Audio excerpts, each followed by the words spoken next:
Welcome to another episode of Earth is Our Home with Dr. Thomas Blaine.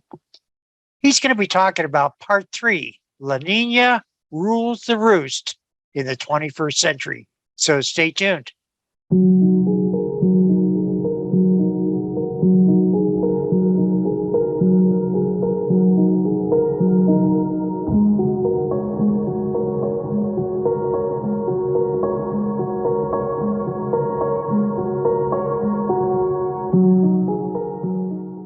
Welcome to another episode of Earth is Our Home with Dr. Thomas Blaine. Dr. Thomas Blaine is an associate professor with the Ohio State University Extension Program. Tom talks a great deal about what La Nina and El Nino are. And in this particular series, we've been looking at how La Nina has been ruling the roost in the 21st century. Thanks a lot for having me on part 3 of La Nina Rules the Roost in the 21st century. You know, there's been a lot of speculation and misinformation in recent years. Two things in particular. One's the alleged pause in global warming since 1998. And another is focused on extreme weather events over the past few years, specifically the terrible drought we're having in the southwestern United States. Now, both of these are caused by La Nina. That's my finding.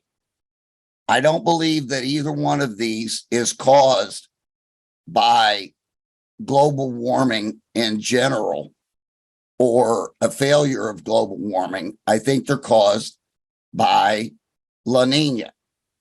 And if you want to go back to part 2, we talked specifically about how the drought in the southwestern United States, which is horrible, that extends from Texas to California, Nevada, is Lake Mead's drying up, Colorado, New Mexico, Arizona. It's a huge area, but that's consistent with a La Nina. And we've been in La Nina conditions now since about the time the pandemic started, right around December of 2019, January of 2020. Those are a couple months before the lockdown, the first lockdown, but that's when the pandemic was starting in China. So if you think back to then where we first heard about that, that's when we switched over from an El Nino to a La Nina. And it has caused a lot of these changes. So I want to talk to you about that today. Specifically, we're going to talk about how La Nina has caused the temperatures to go below trend. They're still rising, but they're below trend. So here's the normal conditions in the equatorial Pacific we're reviewing here. Very cold water comes up off the coast of Antarctica and goes up near South America to the equator. And it's very cold even there at the equator. But as that water is driven out by the trade winds across the equatorial Pacific, the longer it stays at the equator, the warmer it gets. So by the time it gets out toward Indonesia, the Philippines, Australia, that water is very warm. It's like a different ocean out there. The climate out there is different. It's a hot, humid climate out there, whereas it's a dry, cool climate on the west coast of South America. And of course, those are the trade winds that are driving that. Now, La Nina is an exaggeration of this trend, of this condition. The trade winds ramp up. They get stronger than normal. And they push the cold water harder and faster. This produces upwellings of more cold water. And cold water just takes over the entire equatorial Pacific all the way to the very western portion. This cools down the planet by exposing all this cold water to the atmosphere. And it also changes weather patterns in North America. And here's a look at water temperatures around the world during a La Nina. Blue is cold. And you can see how that blue has spread from the coast, the west coast of South America, all the way out. That's a very long way. And look how far that blue goes, almost all the way to Indonesia. Normally, you don't have cold water out there at all, anywhere near that. But you do during La Nina. Notice also that in other equatorial oceans, you don't have this phenomenon because it's just not that far. Look at the equatorial Atlantic. It's not that far from West Africa to the eastern part of South America along the equator. John, when you say it's cold or warm, are we talking 30, 40, 50 degrees difference? You know, a lot of times, for example, in a situation like this, we might be talking in a lot of locales, somewhere around 7 or 8 degrees difference. Could be 10 in certain areas. That's Fahrenheit. In other words, you know, in the normal condition like there, if you went off the coast of Chile there, for example, or Ecuador, where it says cooler than normal, that water compared to way out there off the coast of Indonesia could very well be 10 degrees Fahrenheit warmer. So we're talking in that neighborhood. But if you've ever swam in a pool and noticed the temperatures, you notice that 10 degrees difference in a pool is quite a lot. That's a lot of difference in water temperatures. So it's roughly in that ballpark. But what I'm saying here about El Nino and La Nina, it's only the equatorial Pacific, even though the Atlantic has an equatorial ocean. It's not big enough for the water temperatures to change that much as they move across the equator. Same with the Indian Ocean. So you don't get what we call the Southern Oscillation in those oceans. With Southern Oscillation is the equatorial Pacific's tendency to fluctuate between La Nina and El Nino. And here's the trends. La Nina's on the bottom. The trade winds are ramped up. They're blowing and pushing that cold water out. The top is El Nino, where the trade winds have stopped and even reversed, bringing the warm water back. And you can see that kind of pinkish area in the middle. Quite warm water replacing the yellow and the blue in the same spot. So in a lot of those places, it might be, let's say, 5 or 6 degrees difference in the middle. But at the extremes, it might be more like 10. Does the monsoon rain, is that affected by La Nina? It's affected by La Nina and El Nino. So we talked about last time how the desert Southwest dries up during La Nina. And you can see here a little bit about why.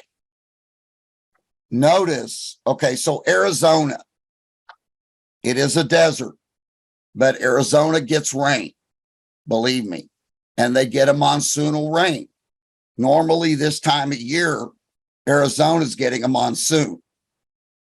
That's seasonal rains that drift up over the state. They come up, they come into Mexico, they go into Arizona and New Mexico. Now, look at El Nino. El Nino facilitates that, the monsoon in Arizona. And you can see how. The wind is coming in that direction. It's bringing warm water, which evaporates quicker, goes up into the atmosphere, condenses, causes clouds, and then you get rain over Arizona, Baja California, etc. So El Nino favors the monsoon in the Western Hemisphere, particularly the Southwest United States. El Nino does not favor the monsoons in Southeast Asia. See, because everything's coming this way.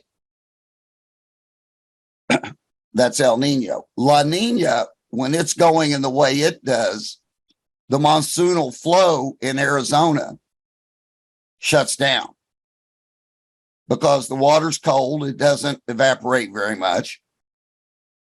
And besides that, the wind is taking whatever moisture there is the other way. And you get more rain in the Western Pacific with a La Nina. But we talked last time about how La Nina is responsible for this drought in the southwestern United States. So that's a great question. And this graph should explain why.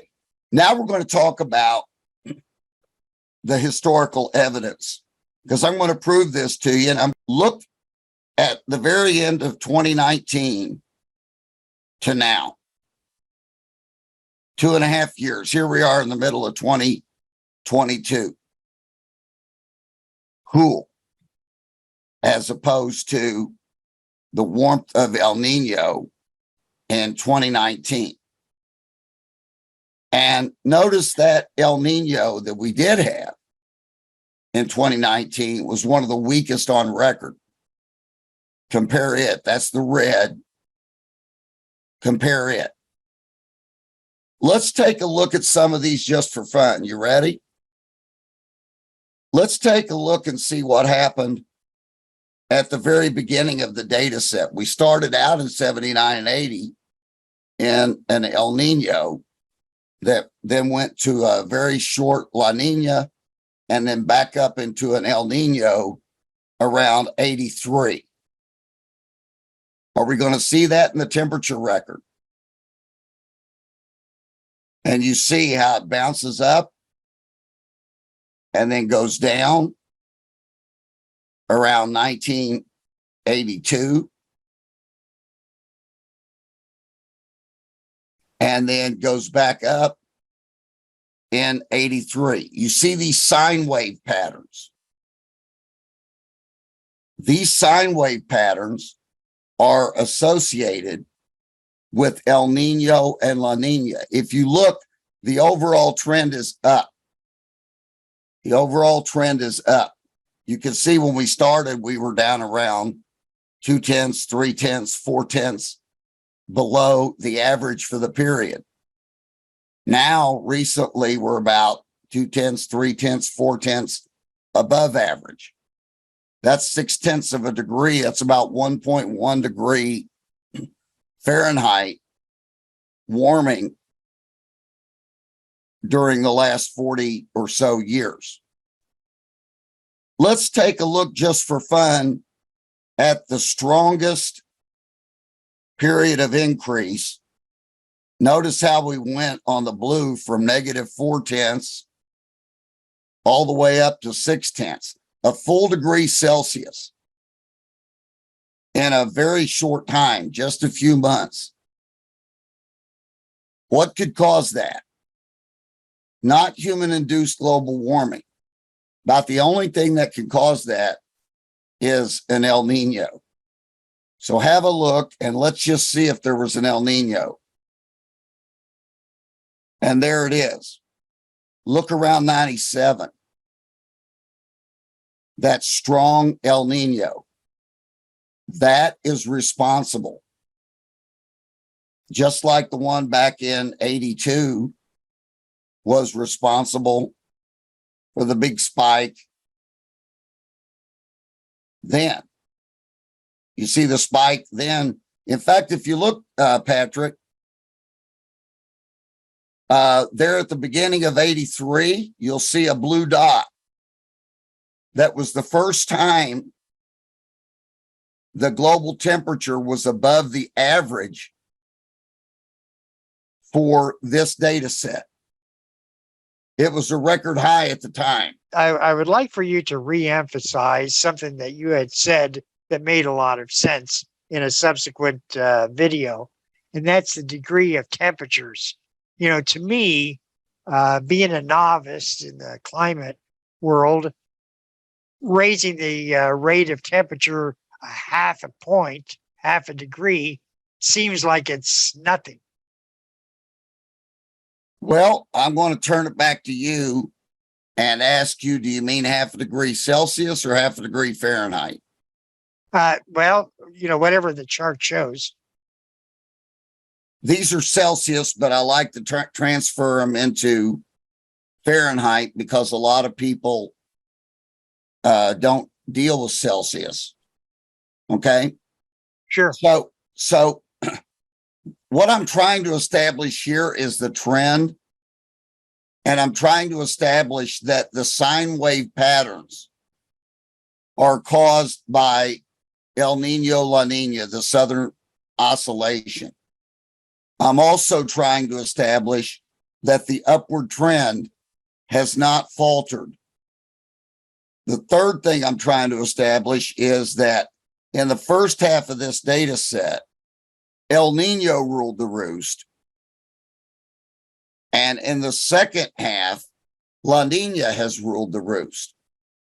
Now, if you're wanting to talk about the significance of these temperature trends, if we're talking about 0.2 of a degree Celsius per decade, that is about 0.3 of a degree Fahrenheit, or a little bit more than 0.3 of a degree Fahrenheit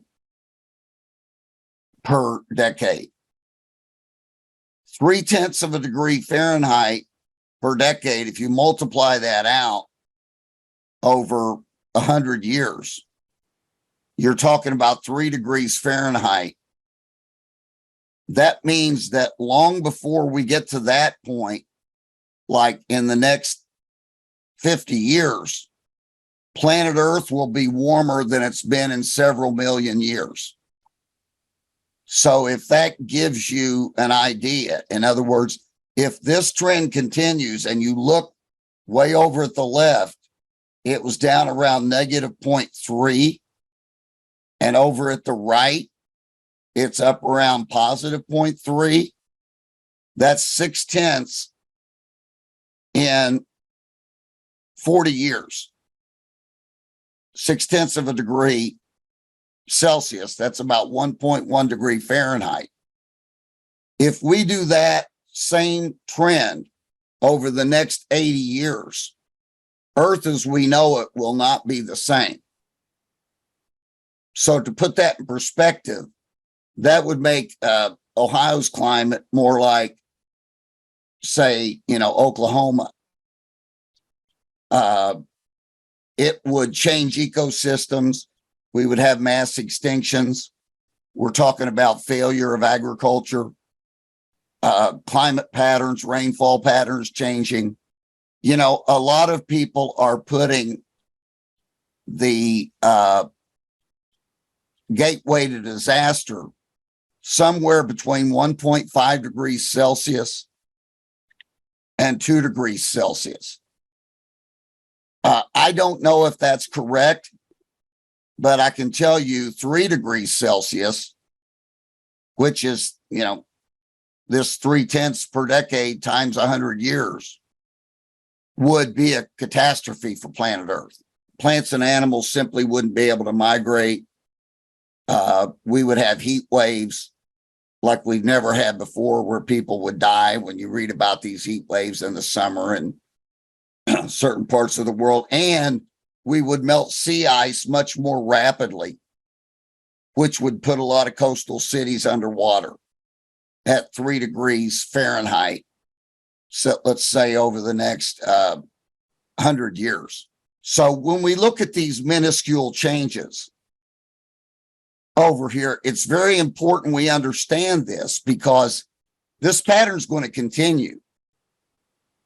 And what I wanted to show here, everybody looked at that huge temperature rise that you see in the middle, where it went up 0.6 of a degree Celsius above normal around 1998.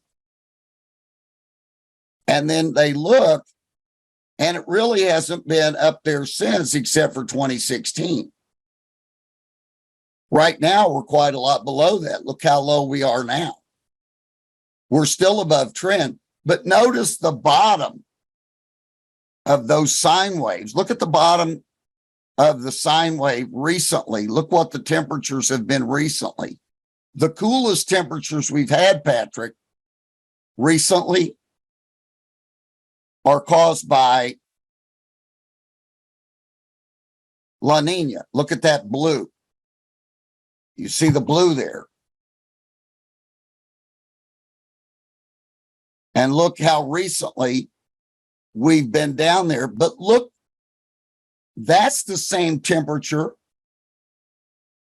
that El Nino produced 40 years ago.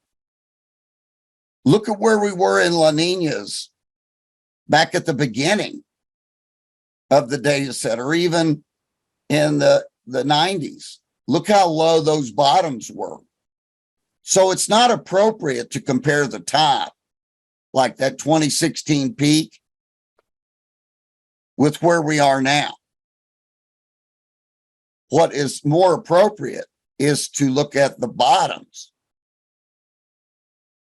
and compare them to where we are now. And if you do that, you'll see all the bottoms correspond with La Nina, except one. And I want you to look at that big decline right in the early 90s, right around 92, 93. Look at that big one, 92, 93. Notice 92, 93. Can you tell that we were in an El Nino? Very much so. It looked like we were in a El Nino for 7-8 years. Well, let's see. No, it was quite a while. It was about, 1990. But look at the middle of it was about 92, 93. Yeah. You would expect warm temperatures. Yeah. What do you get? You get very cool temperatures. Right. So that goes against my hypothesis. But I'm a scientist. I'm not a pseudoscientist. So I am not always looking for confirmation of my hypotheses. In fact, I look for evidence that my hypotheses are false. So when I say La Nina causes warming and El Nino causes cooling, and then I find a strong El Nino and it's cooling, I have to find out, wait a minute, maybe my theory's wrong. Maybe my theory is false. This is a counterfactual, it's called. Earth cools significantly despite being in an El Nino. Well, we can't blow that off, because if it did that, it means there's something wrong with our theory, or there are other factors. And it turns out there was another real big factor. On June 15th, 1991, the largest volcanic eruption in recent history, the blast of Mount Pinatubo in the Philippines, threw up so much ash, so much dust, that it blocked the sun. And look how long it blocked the sun. Those are years. Look at time zero. That's June 15th. Look at what it did. It went for years causing temperatures to drop by blocking the sun.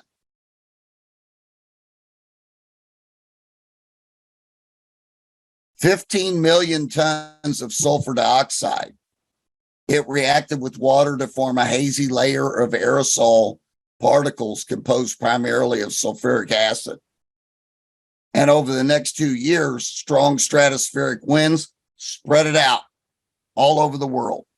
Aerosols reflect sunlight and therefore cool the temperature. So that particular dip, it's the only one you can find in the data set where the temperature trend runs against the southern oscillation.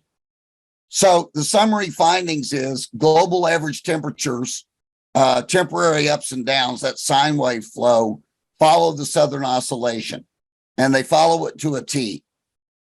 And you can go back and look yourself, rewind it, go back and look and compare the two. Unless there's interference from something else, like a massive volcano like Pinatubo. But the overall trend in global warming, global temperatures is up because increased greenhouse gas emissions being placed in the atmosphere by humans. I've got a little typo there, burning fossil fuels. The reason that the trend in global warming has appeared to slow down in the past couple decades or so is because La Nina rules the roost. We've had a lot more La Ninas in the 21st century than they did in the last couple of decades of the 20th century. When El Nino returns in force, and it will eventually return in force, look out, because global temperatures will probably rise very dramatically, but there's no way to tell when that will be. So there I am. There's my contact information. Blaine.17@osu.edu. You can call me. I'd be very happy to answer any questions or come and speak before your group. Thank you. Hey, we're talking with Dr. Thomas Blaine. He's an associate professor with the Ohio State University Extension Program. I've always found Tom to be very knowledgeable and willing to share that knowledge to other individuals. Tom, thank you. Thanks a lot, Patrick.